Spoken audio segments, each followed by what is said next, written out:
My real goal was, I think you could manage excellently with 8 Post-it notes.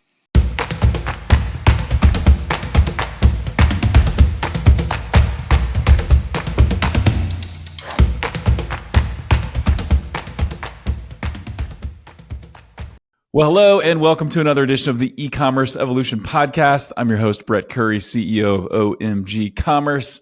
And today we are diving into what could be the most important topic for the future and the success of your brand. We're talking about leveling up your leadership, how to spot great talent, how to hire good managers, how to build a team and lead a team.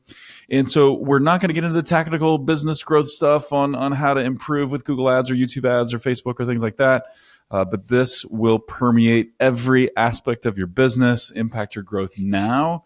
If you want to sell your brand one day, which I know a lot of you do, this is going to be critical for that as well. So my guest is Dave Klein, and Dave has 20 years experience leading teams.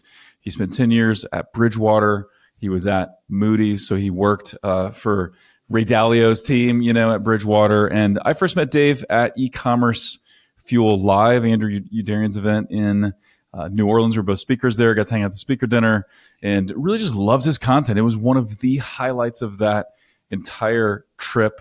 And so we're going to unpack some of his wisdom, as much of the wisdom as we can cram into 45 minutes or so here. We're going to do that. Dave now, he and his wife lead Management Accelerator, and they've worked with over 800 leaders. They built a community of 200,000 leaders. And so with that, Dave, welcome to the show, man, and thanks for coming on. Hot damn, Brett. First of all, you must be a terrible manager, because you just raised the expectations on this podcast so high. There is no way that I'm possibly going to clear that hurdle. So, but I appreciate the vote of confidence. I'm a hype man, dude. That's what I do. Like that. Have you ever looked at the Working Genius, Patrick Lencioni, and kind of his framework? Oh no, I know some of his other stuff, but I don't know the Working Genius. Yeah, it's pretty cool. So anyway, there's one Working Genius that's called the galvanizer, like someone just that galvanizes the team and motivates the team, and that's my genius. So I if the whole marketing thing, owning an agency, like if that ever fades, I'm going to be a hype man. That's going to be my. All right, you're my Michael Buffer. Let's do this. Yeah. Awesome, man. Well, so love to kind of dive into your background. I know a lot of probably Ray Dalio fans out there. I confess to you, I read a lot of the book. That book, Principles, man, that is a tome, man. That is not an easy read, but it's rich with great content. So everybody knows Ray Dalio. What was it like, though, working as part of his team, working at Bridgewater? What was it like? It was pretty wild. I mean, I spent a decade there. And honestly, probably one of the stories that catches a lot of people's attention was before I even showed up. And I know we'll talk about recruiting a little bit later. So I did my first round interview there, and 3 different interviews. The third one was with two people, including like a recent undergrad and sort of a mid-level manager. And the topic was, should there be a market for human organs? And that was it. So you're applying for like a management job, and they want to know, should we be harvesting kidneys type of thing? Yes. Well, should there be a market to trade kidneys? And I was like, and they like look at me all seriously. I'm like, okay. They're like, we'll be back in 5 minutes to discuss. And I'm like, what's the rest? What else is there? The direction was, should there be a market for kidneys? So we then spent the next hour debating it. Like, I had to make my case. They were taking the counter. Part of the reason they have a junior person in there was to sort of be like needling and obnoxious. Like, could you take feedback from someone who might be 10 years your junior, but twice as smart as you? If I'm being honest, like, I sucked at that process. Like, you do not want me making the case for human organs if we need one. And, so anyways, the day ends. I'm debriefing with my recruiter, and he's like, how'd the day go? And I was like, I crushed this interview. Love this guy. Great conversation here. I think we're really aligned. The organ market one, I sucked. Here's what I could have done better. Blah, blah, blah, blah. Like, here you go. And I thought we were done. You don't bomb an interview at Bridgewater and keep going. And so the next day I get an email, and it was my feedback on the interviews. Like, they were now transparently sharing all the raw, unvarnished thoughts from the 3 interviewers. And it says they want you to come back because your self-assessment and their assessment of you was identical. Wow. So like, wow. I had this This brutal guy feedback. is self-aware is one key thing they identified. Yeah. And so it was just interesting to sort of see them showing versus telling, right? That it wasn't necessarily that you had to be perfect all the time, but self-awareness and understanding how you fit into the overall machine, where you would call your own number because you're strongest versus where you'd rely on your peers because they're stronger, et cetera. They valued that way over, my ability to decide whether livers should, have futures. So, anyways, and that was before I even walked in the door. And then, give me your top 10 headlines for selling human livers. Go. But it turns out their thing wasn't so much how are you going to defend that, although I'm sure they were looking at how quickly you think on your feet and how can you be persuasive and how can you be logical and handle criticism and stuff. But it was almost just as much the feedback, and can you handle the feedback, because I know that was a really rich part of the culture there, is everybody gives and receives feedback. So yeah, maybe it was just as much, it sounds like it was just as much on the feedback portion as it was how you did. It was. And we, I tell this story all the time. A lot of people don't know, but we had a tool in-house where everyone had an iPad and you could rate each other real time. And it showed up on the other person's iPad, and not only the other person's iPad, but it showed up on what's effectively a Twitter feed of feedback to anybody in the company. So, if you're bored at lunch one day if I'm bored and I'm just curious, like, what's Brett been up to? I can just go into your profile and be like, whew, Brett had a tough podcast this morning. Nobody liked that intro. Dave liked it. Nobody else did. Yeah, exactly. Which, while you're in it, it feels like a fire hose, right? You're just constantly like, good, bad. Like, it's like so overstimulating. But it's also like working 5 years in every year, like so many other people who are smart and see the world differently, cheering you on, calling you, an idiot when you're an idiot, but like you just get really clear and get really good at metabolizing that and saying like, how can I use this to be better? So I wouldn't trade it. I'm not sure I want to replicate it. So you're leading a meeting, right? You're standing in front of a group. You're leading a meeting. You've got your iPad. Other people are rating you in real time, like on what they liked, what they didn't like. This was convincing. This wasn't. You really didn't handle yourself well here. That joke was terrible, whatever. Totally. You're getting that feedback as you go, or you're like unpacking it later? No, in the meeting, there's a grid, and down the left side is givers, and across the top are receivers. And so there you would be as a receiver, and you would just see this red column just like, because the expectation is if you were in a meeting, you were giving feedback. And a lot of Ray's belief is that everything was another one of those. Everything was a case to be studied and learned from. So a lot of times he would have a meeting with like 6 participants and invite 80 observers. But the only expectation of the 80 observers was to constantly give feedback as a way to test whether they were seeing the things the same way. So you could make one gaffe and get 80 people hammering you on that one thing within 30 seconds. Dude, that would be so nerve-wracking. Like, did it take quite a bit of time to get used to, okay, this is not just a meeting. Like, this is a meeting plus a performance. Like, I've got to be on. Yeah. Because I'm going to be judged in everything that I say here. It did. I would have said it was funny. You're making me harken back to a story I hadn't recalled in a while. First week there, I'm in a meeting, and I don't know. I think I like checked my BlackBerry or something, and it was kind of a meeting for context, but I wasn't like an active participant. And my boss took me aside, and he was like, "I don't think you understand the expectation of a meeting here." And I was like, okay, well, what's the expectation? And he's like, the expectation is you're so mentally engaged actively that the person running the meeting could leave and you could step in and no one would notice a difference. And I was like, okay. And then realizing like super meeting rich culture, right? Because a lot of that culture was premised on this idea of, well, we're trying to uncover alpha. Alpha is a highly competitive zero-sum game. And so the best way to do that is to get really smart people with dissenting points of view and have them debate until we figure out what's true. And then that permeates everything. So it's like a meeting-rich culture, heavy in debate. The expectation is I could run any meeting that I'm in if someone stepped out. And my wife would talk about it. Like for the first 6 months, I'd come home and she'd be like, how was your day? And I would just be like, I don't think I have another word in me. You know what I mean? I don't have I have been on for 12 straight hours.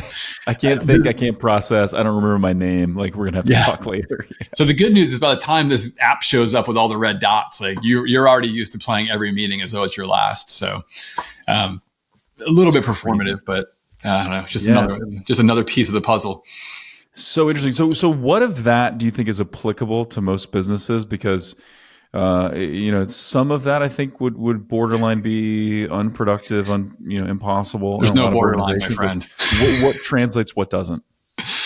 Look, I think I've talked to a lot of folks who've spent time there, and we're all now in the world working in different domains, working for different companies, running our own companies. The consensus seems to be that 65 to 70% of it sort of seems to be the number, was pretty broadly applicable. To some degree, there's this one idea that we should have shared mental maps. And so, okay, well, that's Bridgewater code, but what does that actually mean? It means, okay, if we're going to accomplish something together, we should at least agree on kind of the core concepts of what we're trying to accomplish and how we're trying to accomplish it. And we should decide what that looks like before we do it. And then that way we both know what we're going to go do, right? We would just shorthand that as clear expectations, good communication.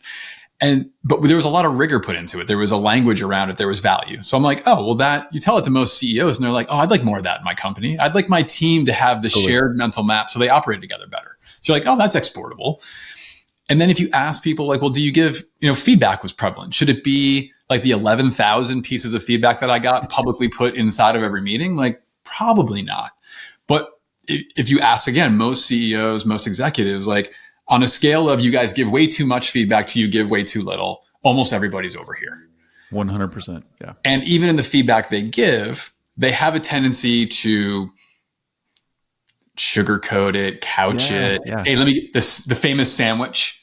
I've been guilty of that one before, Dave, hey, you're doing really great here. This kind of sucks, but you're really super great over here too. It's so bad.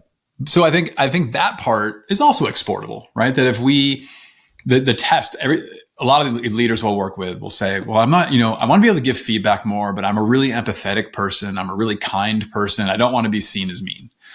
And so I hold back, or I don't tell them the whole thing, or I surround it with a lot of other stuff. And I said, well, just play a game with me for a minute. Imagine you're working for somebody and you are constantly coming up short in some way. And they notice, but they don't tell you. And then you come up short again and they notice and they don't tell you. And right now they're forming a picture of what you're like. And then 3 months down the road, that picture is hardened. You are incompetent and incapable of this thing that they're imagining. They've never told you once. But now they don't even have this observation that you could have a conversation about. They've decided. And then they share that information with you. And you're now mad at two different things. One, why is this the first time I'm hearing of it?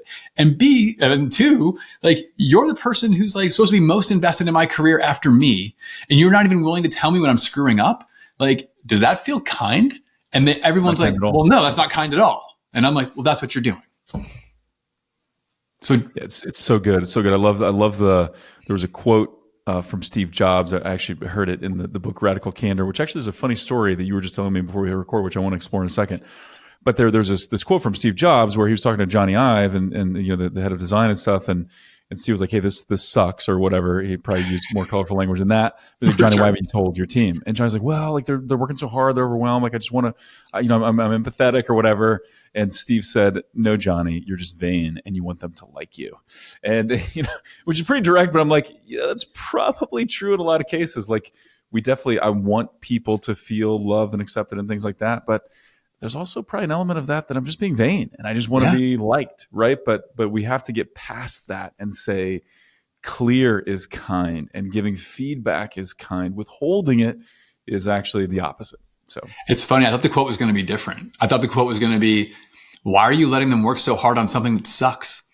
Do you know what I mean? That's good too, actually. Yeah. Because we all want to do things that matter. And so right. Please don't hold back and tell me I'm pouring myself into this thing that is terrible. I'd rather know as soon as possible so I can actually pour it into something that's going to be used. Totally. Yeah. Really, really great feedback as well. So we got Steve Jobs feedback, Dave Klein's feedback. You mix those together and man, you got some powerful stuff there. I was telling you before you record, I'm a big fan of the book Radical Candor by Kim Scott.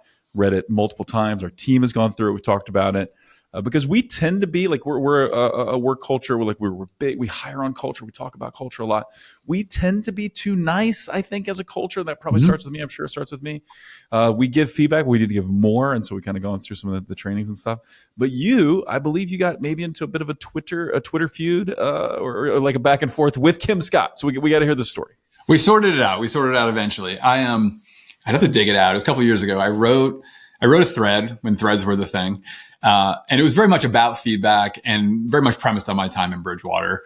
And then at the end, I think I included a framework from Ray. And then the next one, I included a framework from Kim and sort of tagged her and just sort of, I think for most people, the truth is somewhere in the middle. Sure. Like I would say the difference between the two, Ray is probably more extreme, where he actually thought you'll see this in the book, like sometimes it was necessary to like dial it up, that like, he called like put some pepper on it, or like if you have to choose between like function and style, choose function. It's all very much like it's true or it's not true. It doesn't even matter if I think about how like my words are. I just transmit and it's up to you to metabolize.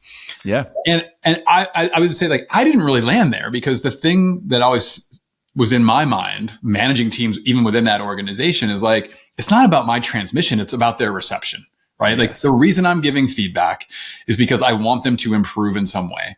And so if I do it in such a way that they shut down, then like I'm wasting my breath and I'm wasting their time. They can't metabolize that feedback, and now you've just wasted your time and theirs. Right. And I thought Radical Candor is a little bit more that balance between, challenge directly and care personally. Mm-hmm. And so anyway, I had it in there, but she went line by line of my whole thread and like commented on each individual one to be like, yeah, I'm with you on this. No, you're an idiot here, like back and forth. And it was this crazy like Christmas tree. I'm saying idiot, but it's not mean. It's clear. And so it's clear. Yeah. And I care personally. I care about you, even though you're an idiot. I care about you, strange Twitter man. But all's well that ends well. So that's awesome. But it's just really cool that you got into a back and forth Twitter debate or discussion with Kim Scott, which is awesome. So cool. Let's dive in. Let's get practical here. So listening to your talk at ECF Live, loved it. You introduced a concept that I'd never heard before called minimum viable management. Heard of MVPs, minimum viable products, but never heard of minimum viable management. What is that? Why is that a thing? Kind of lay that out for us. You haven't heard it because I think I made it up the night before. I'm either. Oh, did you really? Okay. Yeah, I'm either the best or the worst keynote speaker ever. But Now, hey, okay, so we got to pause for a minute. So I'm notorious. I get to speak a lot. I say a lot, 7, 8, 10 times a year, something like that. I always, 100% of the time, tweak my deck the night before and the morning of when I speak, every time. I don't know why. Like I'll plan it out. I get there. I kind of read the audience, or I'm more inspired when I'm in the moment. I always change it. It drives organizers crazy, but I feel like I deliver, so it's okay. I'm like glad to know that, because you sort of get like sometimes you come in the night before, or the day before, you get to start chatting with some people. And I was chatting with a bunch of the folks at ECF, and the thing I kept hearing was this like somewhere between reluctant and accidental manager. Like a lot of people started as side hustles and then became a business, and the business had employees, and all of a sudden they're like, I have all these people who are responsible and want to be managed, and somebody wants to be promoted, and someone's not good, and I might have to fire them. And so there was this like, there weren't that many people being like, I want the like all singing, all dancing masterclass of management. It was like, what is the least I could do to manage well? And I'm like, oh, okay. And I'd be like, well, I would probably do these 5 things. And they're like, okay, but if I could only do 3, and then I'd be like, okay, well, maybe these 3. And they'd be like, okay, but which one? And you're like, and that's when the light bulb went off. And I'm like, what, if I really had to strip it down and say, like, I think you can outmanage 90% of people if you did these things. And I just sort of jotted it down and on 8 Post-it notes, everything from like, should I hire, to what should I hire, to how do I hire them, to then once I've got them, like set the expectation, give them the work, oversee the work, give them feedback, and decide if I need to hire more. And so that was sort of the super simple version. We can click into any of those where it's helpful. But my real goal was, I think you could manage excellently with 8 Post-it notes. Yeah. Isn't that great? And I do think the ability to simplify is such a rare skill and a valuable skill. And I think it takes more brilliance to simplify than it does to make things more sophisticated or more complicated. And so want to definitely double click on a few of those things. Can't unpack all 8, although I wish that we could. But let's talk a little bit about the hiring process, right? Mm-hmm. And so, and maybe you want to dive into, I'm evaluating the need, because I know that's something you talked about in the event, or I'm actually trying to choose the right person. But yeah, where do you find brand owners, CEOs, or just brand, company owners? Where do they make mistakes when it comes to hiring managers? Perfect. I'm going to go one step back, because you said something that connects to the very first one too, which is it takes more elegance, it takes more thought, it takes more courage to simplify than to add. And so even in that first step, which I think most people would skip, it's like avoid hiring. Like I think a lot of us naturally, we run out of capacity. And our automatic instinct, your first instinct is, let me hire somebody. Let me get some help. And I'm trying to get people to flip it and say, like, measure of last resort. And so what are the alternatives if that's your last resort? Well, one measure is to stop doing some stuff. We worked with a company I'm an advisor for. Team's overwhelmed. They're growing gangbusters. The word burnout was popping up way too often. And so we sat down and just like, well, what could we stop doing? And the first place I started was like, well, let me see your client book. Like, show me profitability by client and effort by client. And what you saw was a very common phenomenon, which was some of the most demanding clients were unprofitable. Yeah. And I was like, great, fire them. And they were like, it was like heresy, because these were like, this company was the company was now 8 years old, but like these people had been around a long time. There was loyalty. What do you mean fire a customer? I'm like, you're literally losing money by them being your employee. Losing money and burning out your team. Like, this is, why are we doing this? And I was like, and you don't have to be cute about it. You can fire them with price. So just like take that little tranche of 10% and double the price. And what ended up happening was most of them left, and the remainder that stayed were now profitable. And all of a sudden, the team got back like 20% of their capacity. They were making more money, and they were like, oh. And I'm like, you didn't have to hire anybody. Yeah, what's so cool, there made me think of a Peter Drucker quote that I think you'll like. If you haven't heard, you probably heard it. But he likes to use this test of, hey, knowing what you know now, would you hire this person, start this project, keep this client, take this client on? Knowing what you know now, would you do those things? And if the answer is no, then why do you persist, right? So if now knowing all the details, why are you continuing to go down this path? Just make the decision. 100%. And then there's all some of the common pieces beneath that, right? So maybe you can't quit things, but like automation, can you streamline, et cetera? And it's shocking the number of things that just because of that natural tendency to add, they sort of like build up like barnacles on the front of the boat. And occasionally as the leader, you just come in and scrape them off and like, let's get back to the basics. And you'll be shocked. Sometimes that's all it takes. I've seen countless teams where actually the move to add capacity was to remove the one person who was underperforming and toxic. Wow. So rather than hiring, it's actually getting rid of somebody to free everybody else up mentally, emotionally, time-wise, things like that.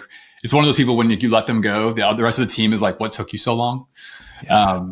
And so anyways, I know your question was about actually finding good talent, but it's more. Yeah, but first step is like, do we actually need somebody? Or what else do we need to change? Maybe there's just a whole bunch of stuff we need to stop doing. Maybe we've overcomplicated our lives so much that we're spending 30% of our time checking off tasks instead of doing actual work or whatever. Exactly. Then I think when you're like, okay, yes, I've done all that, but I do need to hire. I'd say probably the most common mistake is people hire off what I'd call like a very squishy visualization. Like they haven't really taken the time to say, what is the system that I currently have? What is the most important place for me to put new talent? And I might want to, the distinction I make is like every company has a bottleneck at any point in time. I think I may have told the story at ECF, but like we sat down with these people who are sort of in the training consulting, same business we are. They're 20 years ahead of us.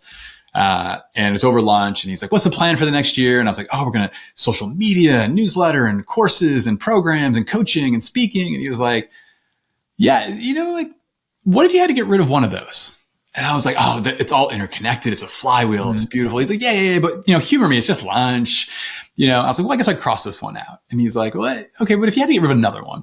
So anyways, where the story goes. We cross out everything but our cohort program, which is kind of our flagship. It's where we impact the most people. It's like very profitable for our business. It's great. And he was like, well, how hard is that? Like you teach that full time for a month? And I was like, oh no, we teach for like 4 hours a month or 4 hours a week for a month. Right. And he's like, oh, so you could do 2 a week. And I was like, yeah, he's like, well, that's only 8 hours. He's like, you could probably do 4 a week. And I'm like, I could. I guess, yeah, it would be a lot, but I could teach 4 times a week. And he was like, so your business problem is demand. He's like, do you have 200 people waiting in line to fill up 4 of these next month? And I was like, well, no. And he was like, so the only problem in your entire business is you don't have enough people who want to take the course. Wow. And I was like, how dare you? How dare you make that so clearly simple, diagnose my business over lunch? But I bring it up. I think sorry. Go ahead. Sorry. Yeah. No, I bring it up because it's so easy to miss in your own business. Everything that I had was this elaborate, beautiful plan, flywheels and all the right things. And in 20 minutes, he sort of reduced it down to you only have one problem to solve. And all the rest of the problems you're trying to solve don't matter until you solve that one problem. Yeah. And so I think that to me is can we all get that ruthless about our teams, our business, and say, what's the one problem? And then am I going to solve it by freeing up somebody I have to focus on it? Or am I going to solve it by bringing in someone who has the expertise to solve it for me? And that's how I end up thinking. Because I think sometimes we just jump right ahead to, okay, well give me the tips and tricks to hire somebody, right? Or what's the best tool or the best website or the best whatever to hire somebody? And you're like, well, wait a minute. Do you need to hire someone at all? And then you're like, well, okay, but you're going to hire someone. Sure, you need to do that. But what is the problem you're trying to solve? And get super, super clear on that. Yep. Take a few more steps. Take a little more time in the beginning because, man, this is one of the biggest decisions you make. It's one of the biggest expenses you make. You get this wrong, it's so hard to unravel. When you've got the wrong person, even the process of firing them or letting them go is really painful and really hard. You got to make sure everything is buttoned up, especially as you get bigger. We're over 50 total team members. You got to be careful when you fire somebody. So getting this decision right, man, you better take the time up front to make sure you're crystal clear. So love that. Other mistakes you'd point out? I think the other one is you sort of work backwards from your point of okay, you had to fire the person. Why didn't it work out? Almost I would say the 70% one is not this person didn't have the skills or the credentials. It's this person didn't fit to the culture. They didn't align to our behaviors. They didn't operate the way we operated. And so often when people are hiring, it's from this point of desperation. It's the team is burning out. Everyone's overstretched. And you're I just need the capacity. And they make the trade-off. They trade off. I need to bring in the credentials and I'll give up on the character. And every time I have yet to make that move and be surprised on the upside. I always pay for it down the road. And then I'm in that expensive, death spiral of managing them out, having to do that thoughtfully, start the recruiting process over. All of a sudden I'm it's 6 to 9 months when you get that wrong. And so I don't know. The other thing I encourage people is to be very clear. What are the behaviors that are non-negotiable for your team? And then B, devote sufficient amount of time to assessing for it. And then C, don't compromise. If they are showing you signs in the interview when they are trying their absolute hardest to convince you to hire them, it is not going to magically become better when they come in 2 weeks. Totally. One of the things we've adopted, and this is not mine, I heard it on a podcast, I think, but if it's not a hell yes, it's a no. And so we've tried to kind of let that bleed into hiring as well. And one thing we've done pretty well is hire for culture. We've got very clearly defined culture values. We talk about them a lot. So we hire for them, we fire based on them, things like that. Awesome. But on occasion, there have been a few people, and I'm thinking of one very clearly where this young lady, she applied. She kind of impressed me. She was very smart. She impressed my COO. But the 2 team interviews she had, they were not a chance. Do not hire this person for these reasons. We're no, no, and this was me being like, no, I've got a pretty good pulse on things. I've got a pretty good read on people. Like I understand people. She's going to be a winner. And so we ended up, one girl who's been with us forever. She's like, okay, I want a cake. If you end up firing her, I want you to buy us a cake. And so we made this wager, and we had to fire her. And it worked out just as the team predicted. And so what that's taught me is like, there's several checkpoints along the way. So our gut is right, a decent amount of the time. But if I had just listened to my team and just said, okay, you're right. They're like, these things are impressive, but you're right. Or I'm trusting you're right. So this is going to be a no. Anytime I've tried to force through that, always bad things happen. Always. So there's this, Adam Grant wrote a book, Give and Take. And there's this amazing study he cites in there. It's about, this school in California. And it just ties to this exact point where they come in, this company comes in and it's like, oh, if you let us interview all of your students, we can identify the high potentials so that you can appropriately support them. And so the school's like, great, we'll totally do that. They go through the thing, they come in, they deliver the list to the teachers. They don't tell the kids who the high potentials are, they tell the teachers. The year plays out, they come back, they look at the test scores, engagement, happiness. By every dimension, these kids were thriving. Like they had cracked the code. They had been able to predict who was high potential. And then they revealed the methodology for identifying them. And it was random selection. The only thing that was, yes. Wow. The only thing that was different about them was the teachers believed. Teachers shifted.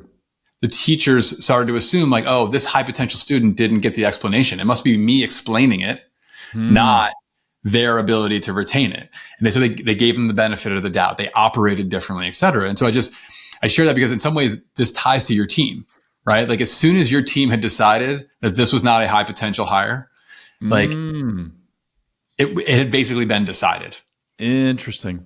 And so to your point, it's like, if it's not a hell yeah. And again, I'm not saying it has to be consensus. You don't have to have every single person, but it sounded to you like you had a couple strong yeses and a couple vetoes going on. There was a lot of no's, like an overwhelming amount of no's, except for me and my COO. And we're like, trump card, and so it didn't work out. But yeah, other hires don't have to be unanimous, but it does have to be like there's strong support here. Yeah. We said 2 hell yeahs and a no veto. Like I didn't want anyone to say like, absolutely not. But I would take like maybes and yeses as long as there were 2 people who would fight over the person. Yep. Love that. So good. Cool. So one question that comes up a lot, and something that we've even wrestled with, and as we grow, we're looking at different things. But you're hiring a manager. Do you favor promoting from within? Do you favor going out and finding the expert? I know for some teams it's like, well, there's only me on the team, so I've got to hire externally. But if you've got like a team and you've got a bench, and do you develop talent? Do you recruit talent? Is it both? What's your opinion? I hate to say it depends, but it does depend a little bit.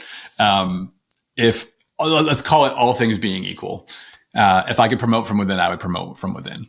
I think that for a couple different reasons. One, there's just sort of like the probability of success, right? You already know that this person fits into your company. You already know they work well with the team. Like, lots of things that no matter how much you vet an external hire, it'll be a way lower fidelity. And if you just do math, the expected value of that new hire is lower.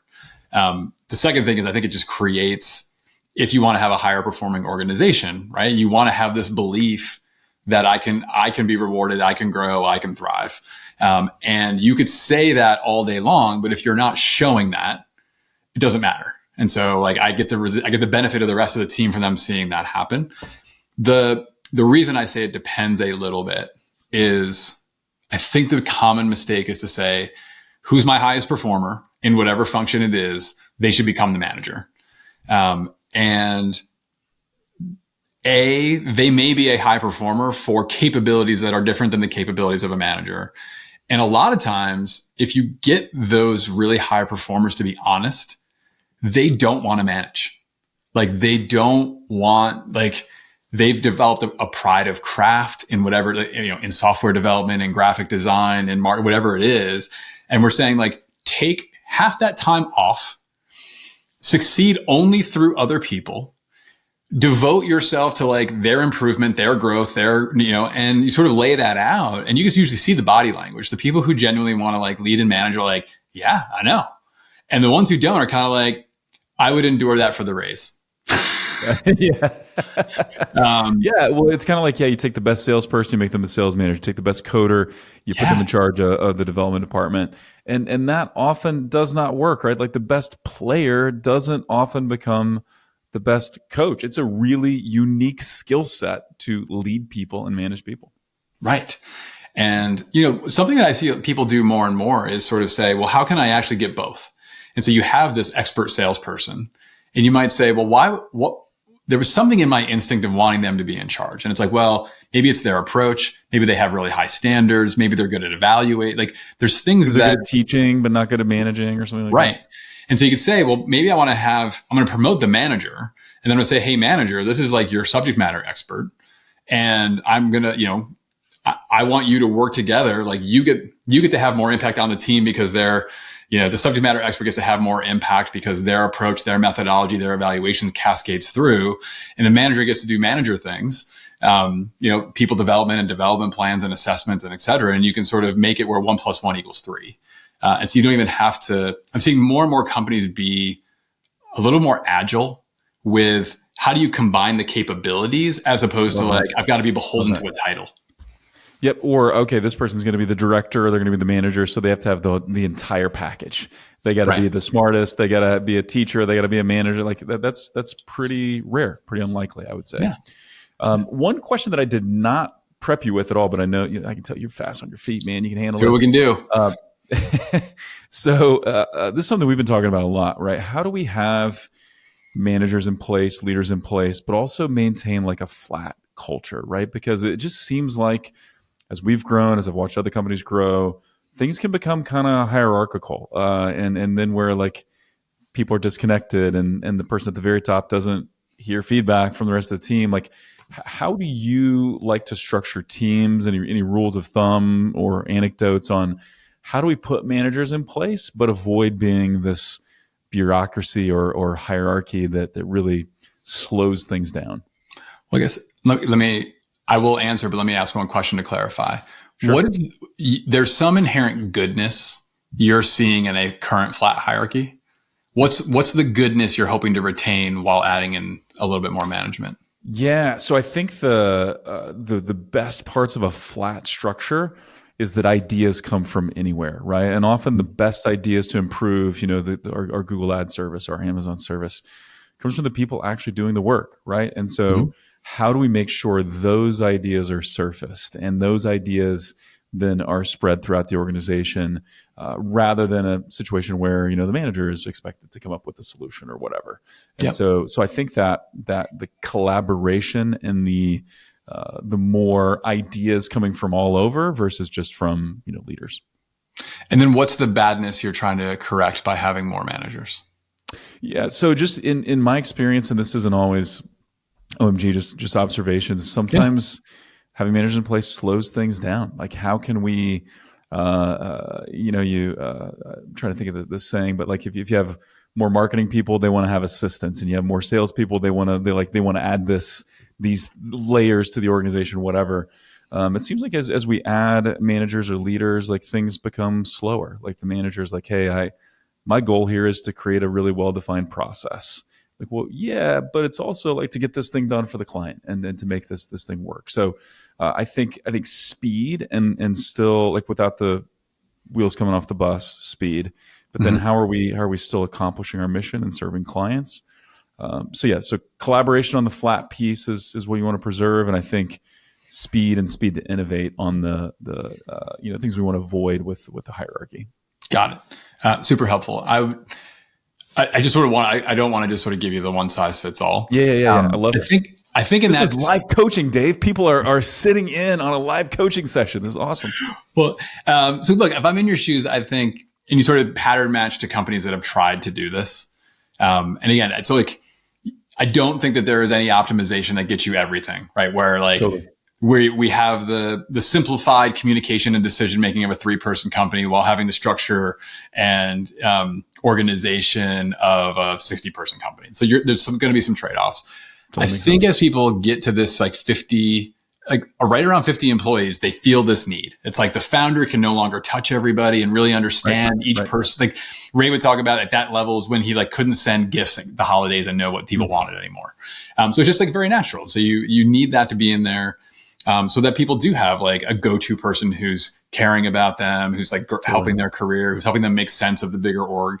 I think the three things that you would look at to set that up well, one will be incentives, right? And so you need to be careful about how you incentivize these managers. If you incentivize them to like competitively, then they're going to hoard things that give them power, right?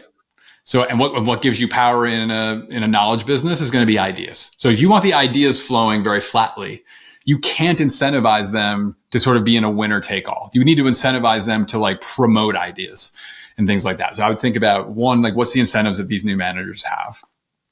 Two would be, and you sort of talked about, you probably already have this, so I would just go back and make sure they support it. It's like, what aspects and behaviors of your culture have you codified? So an example that comes to mind, Snowflake, Frank Slootman was the CEO. He took over and sort of helped them go through the scaling. He had done it 2 or 3 other companies. They added a value of go direct. And so the idea was, even as we get bigger and create different fiefdoms, the first place you should go to make a decision is direct to your counterpart at your level in the other part of the organization, not up. So they thought when people didn't go direct, it was a break worth diagnosing, right? And so, because if you think about the transmission of information, and I'm an analyst, and it goes up through my manager to my VP to my director, or over to this director, back down through the VP, like holy moly! And even like the semi an answer fast enough to do anything, yeah, right. And so the idea was like they codified that, so people were very clear, like, oh, when in doubt, I should see if I can figure it out with my counterpart, and only then, if we can't, do we escalate and get help. And so I would look at like, how do you codify that within your values? And then connected to that, I see this a lot with remote work, but I think the same thing. It's like anytime you have transformation, things that may have been happening organically, you have to like reconstruct with intention.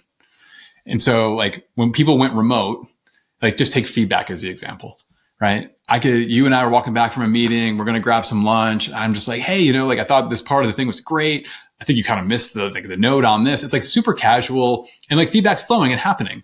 When it happens today and you and I are in 2 different countries and like we finished the Zoom meeting, that feedback has nowhere to go. And so I now have to intentionally create a moment where we're back together, hopefully relatively soon after the thing, while it's high fidelity in all of our minds. But it's just the thing that could have been accidental now has to be on purpose. And so I'd say you need to sort of think about like the reason I was asking you, like, what is the goodness you want to keep is because you will probably have to put some sort of ritual in place to recatalyze that goodness to push back against the hierarchy.